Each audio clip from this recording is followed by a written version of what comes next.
Housing market trends that could change home prices. Hi, good afternoon. My name is Celeste. And I'm Suzanne Sharkey. Welcome to this week's episode of LEARNin Local Live. So whether you're rely on work.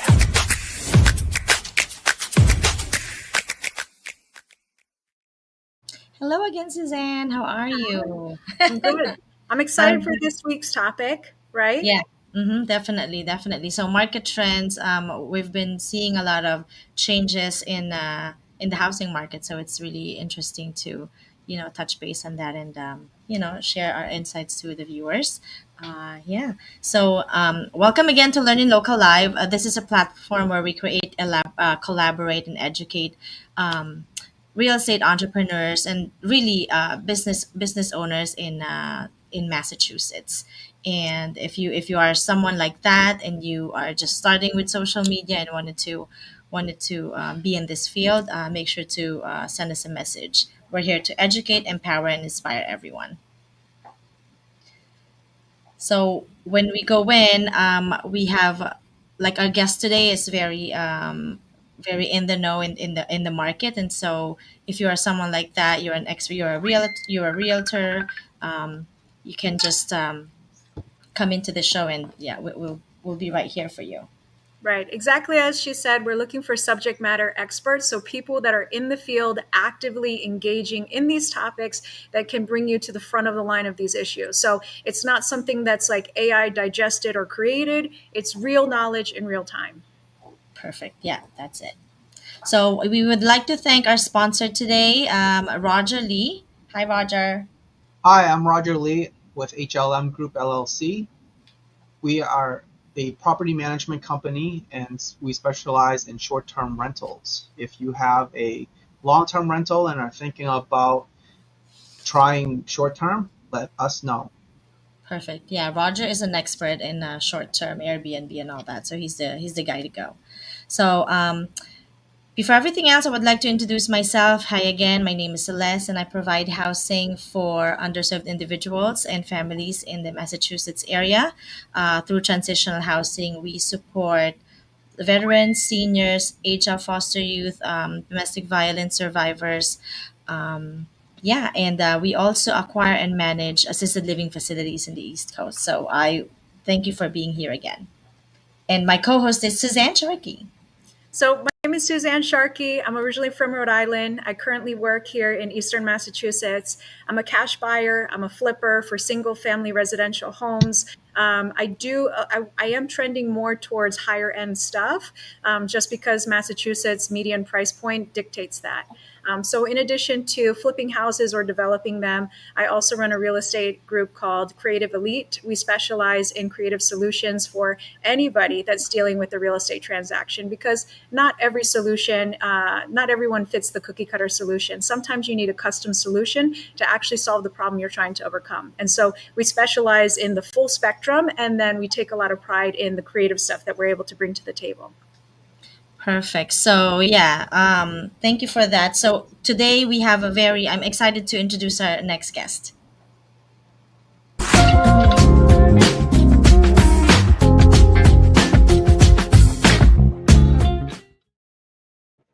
Yeah, like what I said, today's guest is expert in landing high-level rentals and contracts, and they turn properties into consistent income streams. So, hi there, Dylan. Just Welcome. want to say, Roger, hey, Susan, thanks for having me on. Roger, thanks for sponsoring the show and everything. What's up, everybody? My name's Dylan. I run a company called Nova's Nest, and we're a corporate rental company. So what we do is we help displaced families, such as insurance claims where somebody had a fire, flood, for example, in their home, and they need housing for any length of stay greater than a month. So we help and secure housing there. We also do traveling nurses and construction crews, as well as government housing. Perfect. Yeah, you and I have almost on the same spectrum. We provide housing for transitional as well. Roger is the same thing. So we've known each other not even a year, right? I mean, we've seen each other here and there, but I haven't really connected. It's only just this year that I knew you when you had a beard and you look totally Yeah, different. Yeah, a little different now. A little different. Oh, different. Yeah, yeah, yeah. You and Suzanne kind of knew each other longer than I did, and yeah. So So a little different, but I will tell you a lot different. So I met Dylan a long time ago. This was way before he was doing Nova's Nest stuff. I don't even know what you were initially starting in. Maybe, I don't know if you want to take us back there, but the things that he's not telling you that I will tell you. When I met him once upon a time, I think he was transitioning out of military. He was moving up to Rhode Island. I hail from Rhode Island. I think his wife is from there. He was having his first baby. And so he was really adjusting to, I guess, getting out of the military and finding his way forward in real estate. Since that time, and I don't even know how old we are, and I don't want to give it away because I am young forever, but it might be 2 years plus. Since that time, the growth that I have seen in Dylan, with the exception of his facial beard, Lack of growth. Lack of growth. is really impressive. So Dylan has actually spoken on a stage. He's kind of the little bit of the East Coast authority when it comes to this midterm rental, corporate rentals, government contracts as well, because he has a background in government stuff. But yeah, he's been on stages in California speaking about this as an authority on the topic. I think recently you spoke at something, or you have another event that you're speaking at. So he's not telling you the full picture, but he's got it going on. And so one of the things that we're excited about is as we move forward in real estate, there's always trends, there's always things that people are looking towards the horizon on, and having somebody who kind of rubs elbows, networks, speaks on public stages, it's a great way to get a pulse from somebody who's actually in the trenches, but in this lens, doing the midterm rental stuff. yeah, perfect. So let's refer to our learn local insights for right now.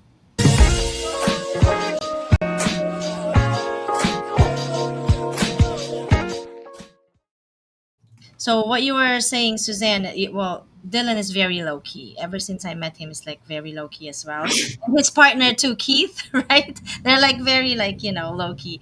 And so I like what you mentioned with that, because with this platform that we're doing in Massachusetts, we want to really have someone that um, knows the trends, not just in Massachusetts but all over, because real estate, I think, is relative when it comes to buying and selling houses. Again, I love the fact that you were in the military, or still are, I'm not quite sure, and I'm then not now anymore. Not you're not anymore. anymore. Okay, you retired, but now you provide housing for them. I think for me it's just kind of like circling back to what you were doing before, and now providing housing for them. And yeah, I love that. I love that fact. Yeah. Yeah, it's definitely super interesting, right? Because what's happened to me in my story is that, to kind of touch on what Sharkey was saying, or Suzanne was saying. Sorry, I'll call you by your name, Sharkey. I call her Sharky too. But I started in traditional long-term rentals, and then, to give a little bit more backstory, I initially launched a furnished property thinking I could be like Roger over here and do short-term rental. And little did I know, I thought it would be easy to get a variance in a city in order to short-term rent. Oh. I was in Philadelphia, and I came to find out that it's not easy, and the cities don't really want to help you with, especially when it comes to short-term stuff. And so at that point, I had to transition into the corporate housing and midterm space, and I hosted my first midterm rental slash insurance claim, and just really fell in love with it from there. Yeah, well, talking about variants, so I'm in the assisted living phase, and group home and stuff, and I've been encountering a lot of back and forth with the city, because I needed that space to be kind of like a group home for seniors, or for foster aging out foster youth, and they're giving me a hard time. I thought because it's kind of like a protected class, they'll be more like lenient towards me, but they're not. It's like, you can do that. So I get it now, what you're saying about variance. So with Roger, what can you say about your with short-term rental in Massachusetts, especially that one has been a hurdle too, right? Yes, there are many hurdles, and every town is different. So I would say for investors, like, we just have to follow the rules and, see if the numbers work out for you when you're looking at properties to do short-term rentals. There's always a give and take, a risk and reward. So it's a balancing act. Roger, remind me, what territory do you cover? You cover all of Boston? I am physically, yeah. So most of our homes are south of Boston, but we do have properties in northern Maine, and I help other hosts around the country as well with advice on their short-term rentals with their Airbnbs. Are you noticing any trends lately in regards to short-term rentals?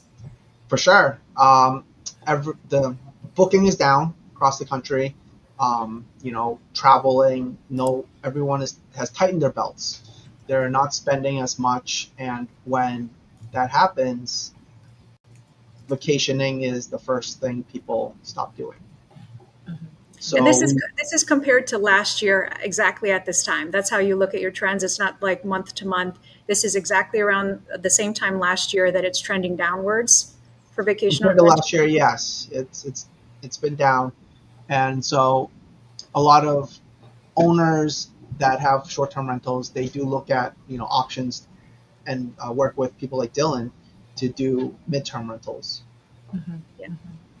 Yeah, it's a great point there, Roger. Is like what I can offer is when things that can like happen to Roger and stuff like that, such as variant or changes in laws and everything like that and regulations come to those cities, right? That's kind of where we specialize and we help homeowners, secure bookings, whether it's displaced families in order to get that. The difference between I would say my business and Roger's business is I'm sure Roger does a lot of direct booking as well, where a lot of my business is solely based off relationships and building relationships with other businesses.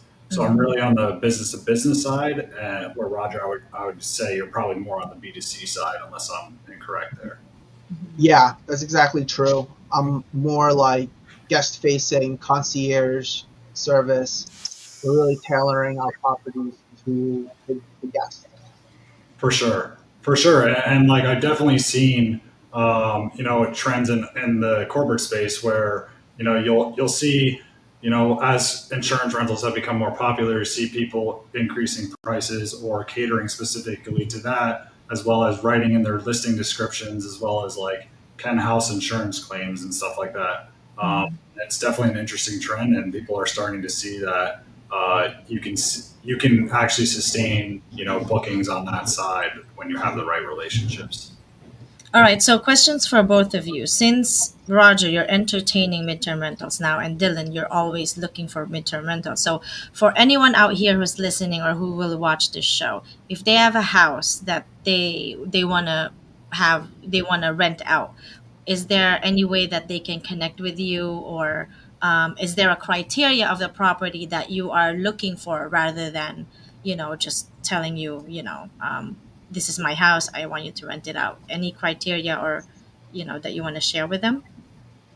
I'll let Roger go first. Mm. As a property manager, the house has to make sense for both me and the owner. Like, I don't want to take my percentage if they're not going to um, at least break even. So, I mean, anyone like that has a potential home and they want to see their options, definitely feel free to reach out to me because, like some people might get turned off or scared of the regulations a town has, but with our experience, we know how we can market their home to the right people. Mhm. Mhm. Yeah. So on my end, right, the higher densely populated area, which it would kind of make sense, right, would correlate to the more on the insurance. Now, on my other side of my business is corporate rentals. So, metropolitan areas are really like the hot spots, I would say, that we like try to target and go after. But like the reality is fires, floods, unfortunately, like, prayers to everybody out there in Texas that's happening right now is like there's a need for that kind of housing everywhere, right? So it just kind of depends, right? Sometimes there's not a need for that specifically, so that's why it's good to have that diversity in the corporate rental space of like insurance claims, corporate rentals. So that's why I personally concentrate on the metropolitan areas and where it's easy to get into cities that are having a lot of development going on. Yeah, Go ahead. I love it. No, so the thing that I'm thinking about today is I love the fact that we have, two sides of it. We have short term, we have midterm. Obviously, the market is changing. I genuinely, so as a flipper, I'm interested, or I'm noticing things more along of the buying and selling of property, how fast property is changing hands. And I think the more that I get into it, I think right now there is a little bit of a slump. People are a little bit afraid. They're hanging on to properties. So I also love this idea that they can either jump into the short-term rental pool or they can jump into the midterm rental pool. So I'm just curious to hear from the two of you, right? Because I think your inventory is somewhat dedicated or dictated by people that have properties that are willing to allow this treatment to happen. And so you both are applying the treatment of either short-term strategies or midterm strategies. I'm curious to know, how do you compete better? You know what I mean? Like, what's your competitive advantage? What makes you, I guess, not to put short term versus midterm, but like, what makes you better than the other one? Right. Yeah, like if I had property, if I had property, who should I be reaching out to and why? Roger, you want to go first? Amazing question. I'm so interested in your Short answer. term's always better. It's like I mentioned before, it's a balancing act, right? And it really depends on the comfort level of the owner. If some owners may, have really high risk tolerance, and that they know that there will be not a lot, I mean, like, more people coming in and out of the home. They think that a short-term rental will get damaged easier. Whereas I tell them the short-term rental is always clean. Like, the cleaners come in after every guest. We make sure that things aren't damaged, or and we always use insurance coverage to replace those items. But if you have a home that's been in the family for 3 generations, you have antiques, and you just want someone to come and fill in the months that you may not be living there, midterm would be a great fit for that particular owner. So it really is a balancing act, and what type of property you have and the owner's lifestyle. I 100% agree with everything Roger said, and I guess we're not going to fight. No, I think it 100% comes down to the owner's preference, right? If you want to, have, I guess it correlates to like what Roger was saying, is like, what is your pain tolerance, right? Do you want to have every 2, 3, 4 day turnovers, or do you want to have someone in there for 3 months, right? Now there's a price difference there as well, right? So, Roger could more than likely is going to outbeat me in numbers every single time. But he probably deals with more of a headache than I do on a day-to-day basis there. And I think that's really the question that homeowners need to ask and understand when that is. And then if you don't want to deal with that, you can come to somebody like me or Roger, who both do a mixture of both, of a little bit of short-term, a little bit of midterm, right? So I cater to the corporate side, and when I can't fill those properties immediately, then I'm doing what Roger does and go to short-term in order to keep that revenue coming in. Okay, do have a question though, but with both, let's say I have a couple of properties and I want it short term and midterm, right? Just to see the money that I'm gonna get on both. So, but both of them, when we give it to you guys, you're gonna take care of management, or there's more of a management that's gonna go in. I think Roger, would you handle the management when So a little difference about my services is that I also incorporate a property management service, whereas a lot of Airbnb hosts will just do the hosting, guest communications on platform. So my team is actually checking on homes, making sure like HVAC air filters are changed, your home is winterized during the winter. So I add that service, and I think that's where our value is, and my company's difference. I love that. So if I was to synthesize this and just give an overall summary, and you know what, the thing that I love too, because at one point maybe I wanted you to compete a little bit and challenge each other on what are the benefits and negatives on it. But I love this idea because there was always this thing where it's like, do you want this or that? But I love the idea of having both. right? Yeah. And so I love, and I didn't think to have both, but both is such a like winning strategy that there's higher wear and tear on short-term Airbnb because you're turning over the properties more.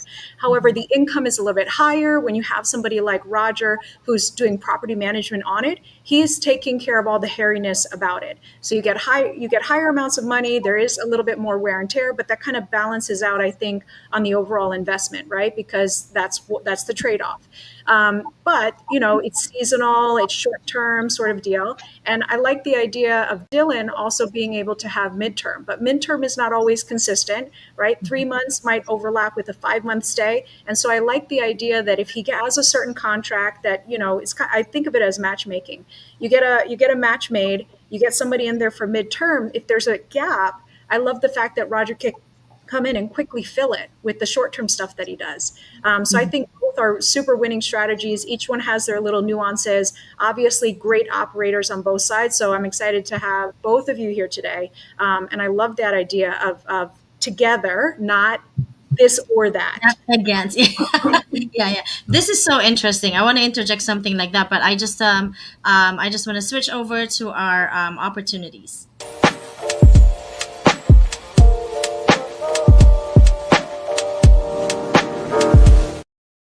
So to all of you who are tuning in right now, as you can see, it's very interesting what we're talking about. We're talking about midterm rentals. We're talking about short-term rentals. And if you are someone who wanted to be in that field or wanted to learn more, this is the platform for you. So this is where we educate people. If you want to do short-term, reach out to Roger, Dylan for midterm government projects and stuff like that.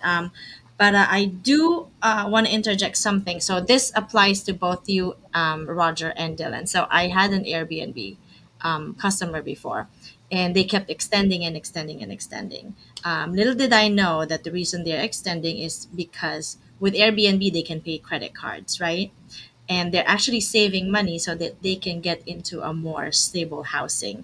So they talked to me and they said, "Oh, we saved enough money because we can pay Airbnb credit card. We saved enough cash, and so do you have other properties that we could maybe stay 6 months at a time and stuff?" So that came into my. So I switched her over to my midterm rentals. So in a way, it kind of like it's nice that you have both because you're again we cater to the people that needs it, and so it's just a great idea to have both available to people. Like Airbnb, you can pay credit card for right now. You're short on cash, and credit card you can pay in increments. That's a great deal. But then with midterm, obviously, you with midterm you would have to have like a certain deposit and stuff, and so more cash is needed for that. So it's great that we have that. That's just something that I want to share that happened to me in Yeah, particular. thank you for sharing. Like, I think with the regulations we mentioned earlier, I love working with people like Dylan because it also opens up my clientele. So when someone in a restricted town comes to me and say, "Hey, we can't do less than 30 days," and I tell them it's okay because of, guys like Dylan that can help me fill those vacancies. Yeah. Yeah, definitely. And so with Suzanne, with your type of business, I know with the trends right now in Massachusetts, it's very expensive. And when you mentioned before, houses are staying in the market for a long time now. Like I see 100 days, 130 days. I've seen properties that was there and then was like sold, marked as sold, and then came back a few months after. Yeah. And with this one, for some people who are trying to sell their houses, they might have options if they want to, with if they want to have just convert their properties. If they cannot sell it right now, if they are, and then they can hold it, but they want more revenue so they can get their money back. Short-term rental is a good way to go because they can charge every day. But then Right. if they just want stability, yeah. We talked about this last time. So we had the episode on accessory dwelling units, and we had talked about the property that you live in is a liability. It is not an asset unless there is cash flow. And nowadays we are seeing that the market is softening. It's true. For whatever reason, I'm not an economist, so I can't tell you why, but I can tell you what I do see, which is people are not transacting on real estate. And that's not a bad thing because I feel like the longer I get into real estate, the cardinal rule is don't sell because when you sell, it's a taxable event and you lose equity or you lose opportunity that way. And so I love this idea of being able to hang on to your property and turn it into an asset, whether you do that with midterm or you do that with short term. So at the end of the day, the kind of person that I am, I love having more options. And so this is kind of fascinating. I knew both of these guys did certain things, but I never really jumped into it. And so being able to meet them and hear more about what it takes, what it looks like, and the fact that you can combine it together and then have your home occupied for a majority of the year, if not all of it, is a fabulous idea. So I love the idea of having more options. I love the idea of turning a liability into an asset by generating cash flow. And so I love having these two gentlemen here because they're key factors, operators that can help people do exactly that. Yeah, and I love the fact that they both pivoted from what they're doing before. Like Dylan was like thinking short term, I'll furnish this, but then you live in Massachusetts, right? And so yeah, that's a lot of yeah. So the pivoting, kind of like solving whatever problem you're faced with, and looking for a way that some for right now. I like talking to you, Dylan. I think that whatever you're doing right now aligns with who you are and what you really want to do in the future. So that's a good thing for me, I think. For sure, and that's super. That's something that I figured out of myself in the last year is that when you have passion beside something, like it just drives me to push harder and do more. And to Suzanne, to your point of about ADUs and stuff like that, I'm pretty sure Massachusetts recently allowed ADUs, right? So are you Yes. seeing like a trend there of more people building that? Because Mhm. yeah. So like that's exactly how I got started in real estate is with an ADU on the property. Me and my wife lived in the ADU and rented out the main house. I did long term, and then my wife wanted to do short term. To Roger's point, when we left, and I was like too scared at the time, right? And then now that's I'm in the furnished rental space and doing a little bit of both, mainly on the corporate side. But yeah, like having those ADUs and creating things into assets is very, very important because if you can, as long as you can hold on to the property, that appreciation is really where you're going to make your money. I Yeah, think and I we're think everything I've sold has always, like, when I look back at it, has added equity, and I'm always like, God, I should have found a way to hang on to it. How can I hang on to it? Sometimes long-term rental is not it. So having midterm rental, sometimes you're like, is this the winning solution for me or not? Is it short-term rental? But again, I love this idea of having a hybrid working in tandem together to solve your problem, which is generating cash flow from an asset that you have. And that's not something that we've really been able to do in Massachusetts when they open the doors to ADUs. That's now a thing. And so you can do a basement ADU, you can do an attic ADU, you can do a detached ADU, brand new build. So lots of different opportunities. Again, we had this episode before with ADU professionals. And so really exciting things are on the horizon. One of the things that we actually have coming up, and I think this is so important to be here with LEARNin Local Live. When you get to talk to people that are really like on the front line of things, you get to hear like the little nuances that are changing, or you get to share ideas. Because I think your evolution, Dylan, of where you started to where you're at now is because you started rubbing shoulders with people, right? You rub shoulders, you have a network, you get ideas, you meet new friends, and so on and so forth.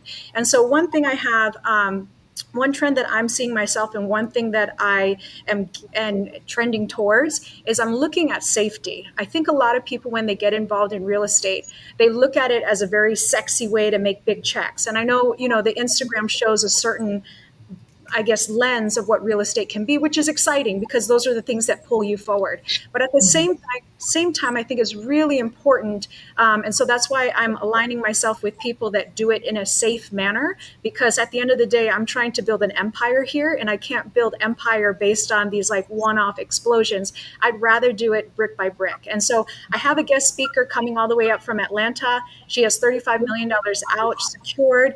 She makes six figures doing this, and she's only 21 years old. So next Wednesday, 6 to 9 p.m. over in Waltham. You can find it on my social media, or just go to Alexis, Alexix, XIS, Morgan, Morgan, Boston 2025.eventbrite.com, and you can find it there.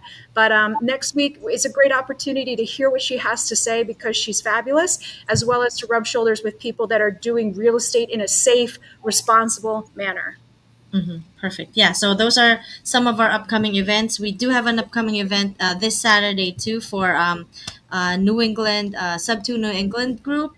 It's going to be in Salisbury Beach and from noon to 5 o'clock or 6 o'clock p.m. So it's just Salisbury Beach, like the beach over there. Yeah, I'll put all the description on all the info on the description below together with Suzanne's event. So if you want, are you going there, Dylan? I know you're pretty busy, but might. Not this weekend. I am traveled out. I've had a lot of family stuff in the last couple months, and I refuse to travel. I'm on my travel. Yeah, yeah. I feel I you. refuse to leave my home for probably another 3 months. I, I feel you. So learning local network. So thank you, Dylan, for being here and Roger for being here. So our network is growing. I had Suzanne as a guest. Now she's my co-host, and Roger was a guest, and now he's a panel and producing the show. So this is really what we want to create in Learning Local Live in Massachusetts. It's to have real professionals doing real things. That we're not just saying things. We're not just getting some words and putting it out there. We're really doing the stuff that we say we're doing, and we're making an impact on our community and the circle that we are in. So I would love to thank everyone for being here again. And yeah, so if you wanna be in this panel, if you have any interest in real estate, make sure to follow us and add us on Facebook. We have an Instagram and YouTube channels as well. Thank you so much for tuning in to Learning Local Live Massachusetts. Thanks, everybody. Thank Thank you. you.